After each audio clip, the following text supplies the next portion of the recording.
books that I read for the last 40 years, and today I have my special guest. He's a Christian and Allen Bible College Vice President, Professor, an author, CEO, elected official, and of course, husband and dad, none other than Mr. Richard Brains. Hi, Daniel. Thanks for having me on. Welcome, Mr. Richard on Book 101 Review. And can you please introduce more about yourself that I miss? Yeah, that was a pretty good introduction, but thank you for that. Yeah, I wear quite a few hats. Some of those I don't wear anymore, but currently I am the Assistant Vice President for Mission Advancement and Recruitment at Elam Bible College. That's a Christian college in New York, near Rochester, New York. If your listeners are interested, it's Elam, Elim, elam.edu. And I spend my time promoting the school and talking to people like you, talking to high school students. And I'm also one of the teachers at Elam. I teach a variety of theology, Christian theology classes, history of Christianity, and beginning in a couple of weeks, I'll be teaching New Testament Greek. So it's a very interesting position I'm in. So thank you for having me on. Welcome, and thank you so much for sharing your knowledge and wisdom to the world, Mr. Richard. And today, let's talk about why students and parents should choose a Christian college over state school and trends. So tell us, why beyond faith? Integration is central. What is the most compelling secular arguments for a Christian college education that would resonate with a career focused student or a pragmatic parent? Yeah, that's a really good question. So it's important to remember that Christian college or Christian school is central to the American experience, and most people don't realize that. But many of our Ivy League schools started as a place where ministers are trained. Yale, Harvard, Princeton; those are all schools that were started um, with the mission, the first mission to train young men and women, men mainly, in the 18th century, 17th, 18th century, uh, for ministry. But the current state of education that we're in now, and when we talk about Christian schools, obviously we're talking about accredited schools, schools that have regional and/or national accreditation. So if you're a parent or a student thinking about going to college, some of the things you want to look for, obviously, is you want to look for accreditation, and most of your regional Christian schools are accredited. But the divide between what Americans want for their children and what students want, by the way, from the school that they attend for their education, there's a huge disconnect between what they want and what many of the state schools are offering. And I'll give you just a few examples of that. Prior to President Trump's injunction that at least in NCAA athletics, that that schools had to end their policy of allowing biological males in women's spaces, restrooms, locker rooms, in sports. So before President uh, Trump issued that injunction, 95% of all public colleges and universities, and even you can include vocational schools in that list, had a policy where they allowed biological males into women's spaces. Now, whether you agree with that or not is really not the point. The point is 95% of state schools allow that. But what we know from recent polling, even as recent as May of 2025, that the vast majority of both parents and students across both political ideologies, or Republican and Democrat, are are opposed to biological males being in women's spaces. So that's just one issue that we see in Christian colleges, and we're talking about Protestant evangelical schools, Catholic schools. Certainly, the school that I'm affiliated with, Elam Bible College. We take a traditional view that there is a difference between the biological sexes, men are men and women are women, and so what we've discovered is that that is a position that Americans are still firmly entrenched in, regardless of what you hear on the news, or regardless of what you're made to believe through maybe some of the people in media that have the bullhorn. And it's even, it gets even, a little bit more complicated than that. We know that about a third of high school students, when they are looking at colleges, a third of all students, when they are accepted to a school, so we're talking about schools that these students are accepted to from high school going into college, a third of those students will reject colleges based on their political ideology, meaning that this school is solidly preaching a specific political ideology. So what we're finding is that parents and students both are tired of it. They're tired of their kids being indoctrinated.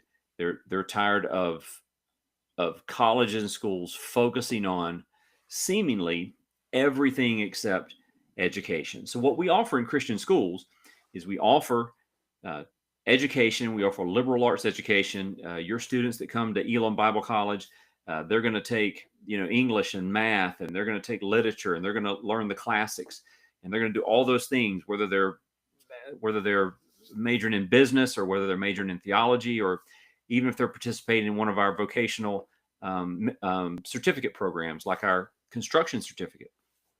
They're going to take these traditional classes. But the big difference is that when students graduate from Elam Bible College or from similar Christian schools, here are some of the statistics that separate students who go to a Christian school versus students maybe that don't. So number one, students that attend a Christian school, a Christian college or university, have a higher graduation rate, significantly higher. It's in some places it's 89% versus 53% in some places. The average is about a 15-point difference, depending on the region, depending on the state, the school, who you're measuring. But across the United States, we see that if students attend a Christian college or university, they are more likely to graduate from college rather than drop out. The other thing that we know from polling graduates and current students is that while 66% of students who attend a state or a secular college or university report that they're having a meaningful experience at the school. In other words, they're growing in a way that's outside of the classroom, if you want to count that as their spiritual growth or their moral or ethical growth. About 66% of students that go to a non-Christian school report a positive growth in that direction, versus almost 85% of students that attend a Christian school report that environment at that school has a very positive impact on their social and moral and psychological, spiritual well-being. If you even want to talk about college loans, most students still have to take out loans to go to a 4-year college or university. The loan default rate is lower among students who graduate from Christian schools than from public schools. It's actually 5.9% default rate for students who graduate from a Christian school versus almost 8% in a public school. And last, and this is obviously I've hogged the microphone here, Daniel. Thank you so much for giving me this opportunity. Is that when you look at job placement rates, 98% of students who graduate from a Christian college university are employed or um, or in graduate school. So 98% have successfully moved to the next step of either employment or graduate school, versus about 79% among secular or state schools. So really, the case that we make at Elam Bible College is that if you're a student or if you're a parent, in addition to the education that your student's going to receive, in addition to the the the great experience that the student's going to have with making those lasting friendships and being part of that 82% that report this really positive um, state of well-being. What we're going to do at Elam Bible College and other Christian schools, what we're going to do is we're going to help your student really discover and really deepen that relationship with God, learning the Bible, learning Christian literature, and really becoming a well-rounded citizen, a well-rounded and a well-educated person versus someone that's just been indoctrinated with political ideology. Mr. Richard, how does the whole person development model at the Christian college create a tangible advantage in preparing students for life and career compared to more specialized focus of a large state school? Yeah, that's a good question. I think that's part of some of those statistics that I gave you. So so it just depends on what you're looking for. So if like I have five children, and they vary in ages, from 19 years old to in their mid 20s, and some have gone to college, some have not. But but the one thing that we did not want for our children is we did not want our children to go away to a school only to get indoctrinated with a political ideology. We wanted our kids to go and learn their trade or learn their craft or whatever it is they're going to learn. We wanted them to be well rounded and well educated. I just finished saying to you that over 95% of all secular schools, this is state schools, non-Christian schools, hold to an ideology that the vast majority of Americans are solidly against. And we already know that over a third of students are just outright rejecting schools because of this. And so the advantage that you have, the advantage that the students will have, if you're a high school student and you're thinking about college, the advantage that a Christian college like Elam Bible College will give your students is that we're going to educate your student so that they're prepared for life and for their job. That's the purpose. Versus going to a school who sees it as their primary purpose to indoctrinate them to a leftist ideology. And so, unfortunately, we've reached a place in higher education in the United States where there are educators in the classroom that are more concerned with the political ideology indoctrination than they are with teaching the classics or teaching math or just teaching the things that create educated individuals. And so I think that the proof is in the product that we are creating at Christian schools, which is well-rounded, productive citizens that report a very high rate of employment after graduation because they've been effectively trained and they've been effectively educated. And I hope that makes sense. Makes sense, Mr. Richard. We often hire sticker price. What is the rule, the true ROI of a Christian college education that is not captured just the first job salary? Yeah, that's a good question, and I don't really have any statistics. I can tell you that um, that, and really the only thing I can speak to is the college where where I work, and our costs are probably two thirds less than some of your um, than some of your state schools or secular schools. So I know for us, we make it very affordable. We have low overhead. Our college has been around for 100 years, so we don't have some of the overhead that other colleges do. So I don't know that I'm prepared to answer that because I don't have the statistics. But I think that you can look at a couple of the statistics that I gave you, which is a higher job placement rate and a lower um, educational loan default rate among those students that graduate from a Christian college. So while that's probably not a slam dunk case for good or positive ROI, I do think that it's certainly a metric that that that speaks to the positive aspects of attending a Christian college. How do Christian colleges create environment that is both safe for exploring faith and rigorously challenging their students' worldview, avoiding the echo chamber critic? Yeah, that's you're asking some really good questions, Daniel. Thank you for preparing for the interview so well. I really appreciate that. So here's part of it, right? Our students at Elam Bible College, and I'm a product of Christian schools as well. I went to a Christian college, a Christian university in Tennessee. I did my graduate work at a Christian school in Virginia, so I'm very familiar with Christian schools.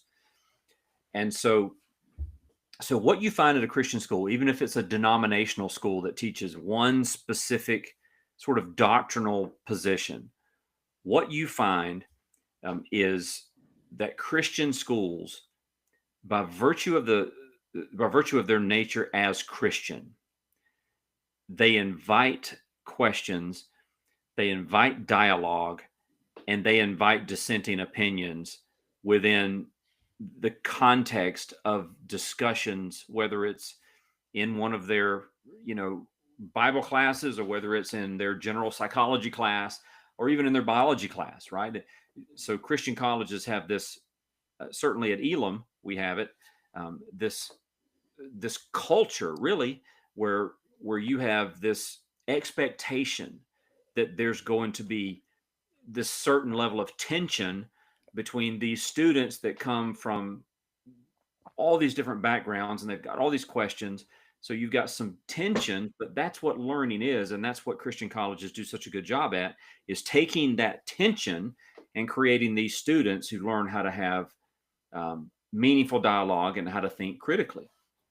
Versus in many of your public schools and many of your state schools and non-Christian schools, what you find is that if you have an opinion that is different from the majority opinion or the leftist opinion, then you're ostracized or you're minimized or you're forced to leave. And we see it all over the place. We just saw this with Charlie Kirk. Charlie Kirk, obviously he was on the right in the political spectrum, but Charlie Kirk had one goal. His goal was to visit college campuses and get people to talk about things they disagree with. That's it. That's all he wanted to do. He just wanted people to talk. And you can scour the internet. You can scour YouTube or Instagram or Twitter, and you can find thousands of videos of Charlie Kirk respectfully engaging people that disagreed with him and that held different positions. And a young man who was indoctrinated into radical ideology killed Charlie Kirk because of what he believed. And that young man was a product of this angry, vile approach to public discourse that says, if you disagree with me, you're evil and you need to be killed. That is not something that you find on the average Christian college campus. Now, Daniel, there may be some small Christian school out there that's just filled with vile racists and bigots and Nazis or whatever you want to say. But generally speaking, colleges that find their home as evangelicals or Pentecostals or charismatics, or even a lot of your denominational schools, you find the opposite on campus and in the classroom. You find places where students can discover what they believe through discourse and dialogue with professors that see it as their job to help guide these discussions. Look, I grade papers all the time that that that make conclusions. In fact, I just graded a paper from a student that I disagreed with the student's conclusions. I don't think he made the right conclusions, but he substantiated his argument really well, and he showed that he could think through the issue in a way that was reasonable, and he appealed to sources that are respected sources in this area where he had to write the paper. Now, I disagreed with his conclusions. I gave him an A on the paper because what he showed me that he could think through the issue. Now, I would challenge any student at one of these large liberal institutions to tell me that they can write a paper that challenges the position of their professor and still get an A. And it's almost unheard of.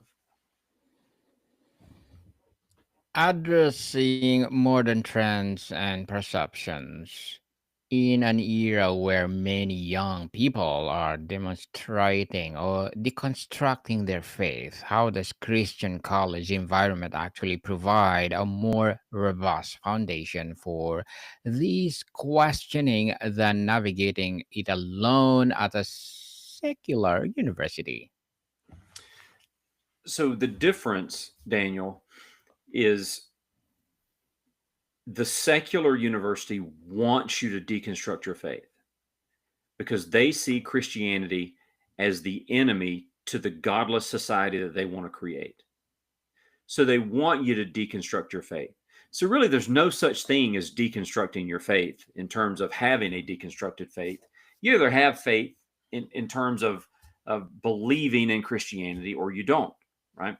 And so the difference would be at a secular university, the goal is for you to deconstruct your faith.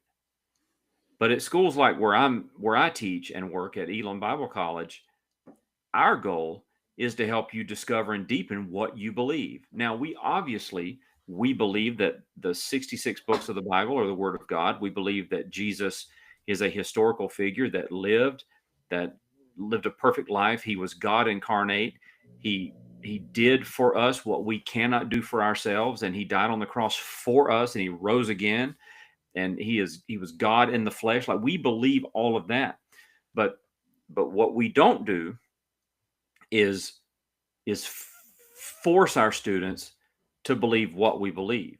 We want to produce an environment for them where they can work out those things that are so central to being that age, which is when you're trying to work out what you believe.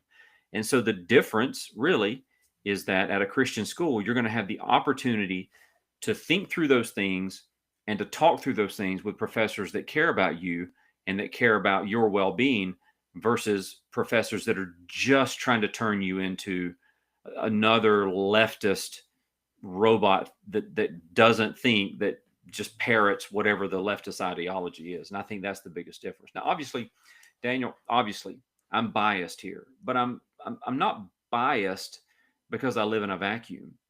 I'm biased because this is the world I live in, because I've taught in a state school as well. So it's not just a Christian environment where I've taught in a state school as well. And I've seen the differences.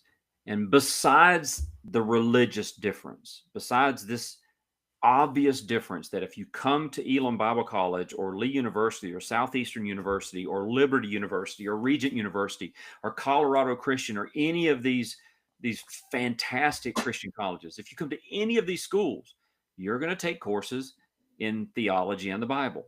These are Christian schools. We're going to teach Christian stuff. But the difference between us and the difference between a secular school is we just lay it out there. This is what we believe. And whether you believe it or not, we want you to learn it, because Western society is based on these things. Western society is based on Christian ethics and morals, and Western society is built on the 613 laws that God gave to Moses on Mount Sinai. Like, that's part of who we are in the West. And so we want you to learn that. We want you to learn what that is and what that's about. You can reject it if you want, but we want you to learn it, versus a school that says all of that's horrible, all of the great things about Western society that built this infrastructure of free speech that these leftist ideologists are taking to try to shut down speech. And it's something that we see. And I finally reached a point, Daniel, where, with very few exceptions, if you're a parent that cares about what kind of adult your son or daughter is going to be after college, if you really care, or if you're a 17-year-old, 18-year-old, and you're a high school senior and you're really thinking about college and you don't know what to do, you're looking at these majors and you're looking at all these schools. If you want to be a well-rounded adult that thinks for yourself and that understands who we are as a society, both the good and the bad, and you want to be the kind of adult that knows how to critically think for yourself, then you should choose a Christian college. Mr. Richard, as a professor, author, what are your short-term and long-term goals? Yeah, that's a good question. And you know what? What's funny about that question is the president of our college, Dr. Fred Antonelli, who's one of the greatest leaders I've ever really been under. Dr. Antonelli has done a great job at Elam Bible College. But he asked me the same question the other day. He said, "Richard, what are your aspirations?" And really, Daniel, my chief aspiration is that I would continue to be the kind of teacher that God wants me to be, and that I would continue to be the kind of teacher who is more concerned about my students' ability to learn than me trying to impress on them my beliefs. Right? I just want to be the best teacher that I can be, and beyond that, I want to be the best assistant vice president that I can be under Dr. Antonelli's leadership, and just do whatever he wants me to do for Elam Bible College. I want to put as many young people on Elam Bible's campus as I can, but at the same time, I want to put as many students in the seats of these Christian colleges as I can, because I think that's the best thing for young people today. Well, good luck to your goals, Mr. Richard, and looking forward for more success. And what would be your piece of advice for those people out there who want to be like you? So I'm so sorry, I missed the last part of that question. That want to be like me? Was that the Yes. question? Want to be like you, Mr. Richard. Yeah, I would say pick someone else. No, look, I tell you, I've never been asked that question before, but here's what I would say. Everything that I am, I owe to the grace of Jesus Christ and to the love of my wife. And I would say that if you are a young man and you think that I'm someone that you can aspire to be like, I would say that you need to pursue Jesus above everything and find a wife that will love you but will love God more, and then build a family with her. If you're a young woman, same advice, little different priority, would be to pursue Jesus with everything that you have. Find a husband and love him more than you love yourself, but love God more. And I think that should get you where you want to go in life. Well, thank you for that advice, Mr. Richard. And can you please recommend a book or books that influence your journey? Absolutely. When I was 18 or 19, I think I was 19, someone in my church gave me a book, and I recently gave it away to my oldest daughter. I say recently, I think I gave it to her for Christmas. It's the same book. It was published in 1896 by Charles Sheldon. So Charles Sheldon was a congregational minister in Vermont and in Kansas. And he wrote a small book in, I think it was 1896, called In His Steps. It is my favorite book. And In His Steps is about a fictional town with a fictional pastor that is just going through the motions. And he's reading the Bible one day, and it dawns on him that what if he asked the question, what would Jesus do in every situation? How would it change his life? How would it change his family's life? And so he says that to his congregation from the pulpit, from the one Sunday morning. He says, what we want to do is we want to start asking the question, what would Jesus do in every situation? And so the rest of the book is about how individual Christians asking that question and then wrestling with the leading of the Spirit changes this little town. It changes the church. It changes what the person that publishes a newspaper writes about. It changes how the banker does business. It's just so In His Steps by Charles Sheldon, one of the most influential books in my life, and very short. If you even got an average ability to read, you can probably sit down and read In His Steps in one day. But a great book. I'd recommend everyone. Thank you for that recommended book, Mr. Richard. And before we wrap up our discussion for today, I'm inviting you to please do listen to my other podcast, people, because my abstract essay is already in fifth season, abstract poetry in second season, and my book 101 review in fifth season too. Comedy 101 in second season, and my food 101 in fifth season as well. Geography 101 in fourth season, and my baby podcast Law 101 and Mental Health 101 Love Letters in third season, and Movie 101 review, Music 101 in fourth season, and Science 101 and Sex 101 in its first season. Please listen to them wherever you listen your podcast. So, Mr. Richard, tell us, if a family could only ask one question to determine if a Christian college is the right fit, what should that question be? That's a good question. So I think there are a lot of questions to ask, but I think the most essential question that a student can ask is, what is the purpose of a college education? Is it to train you to just do a job? Is it to indoctrinate you into some ideology that maybe you don't hold? But I think the question that you should ask is, what does God want from me as an adult after college? What is God's purpose for my life? And when you get the answer to that question, which type of college is better suited to support what God's will for my life is? And in almost every situation, not every situation, but in almost every situation, I think that Christian college is going to be able to do that for you. Certainly at Elam Bible College, that's what we want to do. We want to help students discover who they are in God and help them fulfill their call and to become the men and women that God wants them to be. And so if you're a parent listening to this, or if you're a student, elam.edu, elim.edu, go to the website, come and visit the school. Let us take you around and take you to the cafeteria, maybe watch a volleyball game or something, and let us help you make that decision.